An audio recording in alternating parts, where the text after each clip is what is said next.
iko kijibona kule chikushe ime lakini kumbe sena deshumuka wala Yesu gasa ila kushutushe ime nezi ya busimi ama ushindi ayo ya busimi ama ushindi na ushindi wapatikana kwa chifu anebali ama busimi wapatikana kwa chifu anebali busimi wadapatikana ishi kwa pato ni matimo na ishi kwa kumakisha kwa Bwana na ishi kwa kumakisha kwa Mulungu na kurumilia okumoni na kuchikana na kulomba.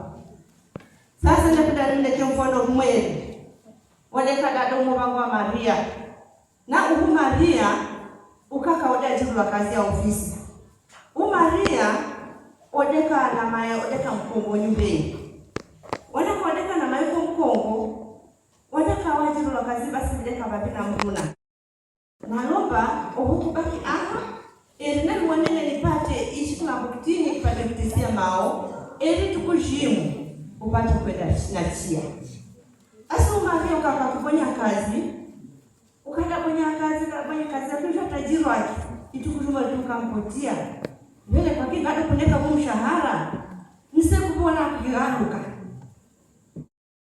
ichakti na vipata sinitesia basi utajiri ukabenda kwake nakana kamzera dada wanabona Maria kuna shida nakampotia shida natuma kumpotia maana uko kwa na baada kama ndio mshahara yani bado ndio shida na ukamzera vile kama kuda kumlohua na ile ndio kuna ukakasirika akakuta vile na ina kidogo kanja ile dada nisina kuzera Maria kana shida sasa ushamdondocheka wa mimi asije wamekunda walifika mwisho kwa mori ushadada ukamfungia bahasha sio kuna kamshara na mkono ukamfungiana bahasha isha bahasha ufungieye wamneka mshahara mando adabu ya ubusha ubusa basi ushadada ukakaya watapokisha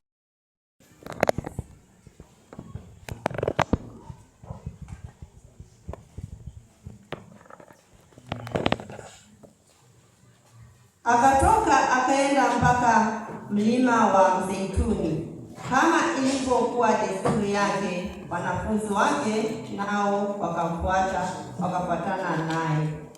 Alipofika mahali pale, aliwaambia, ombeni kwamba msiingie majaribuni. Mwenyewe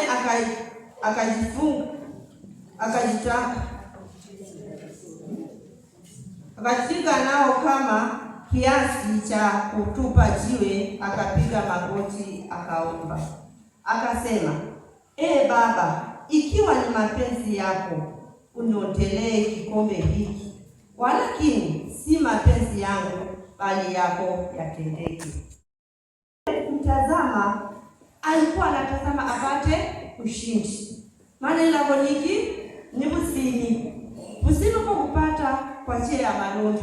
Busini kwa kupata ishi okumona kwa funga ndili kulomba. Maana Maria ndio kakulo ni pesa, ukaibona pesa ya mfa ndio mkumba matimoni. Lakini hapo ongea kwamba ili ni kuda kusima na kweli Mungu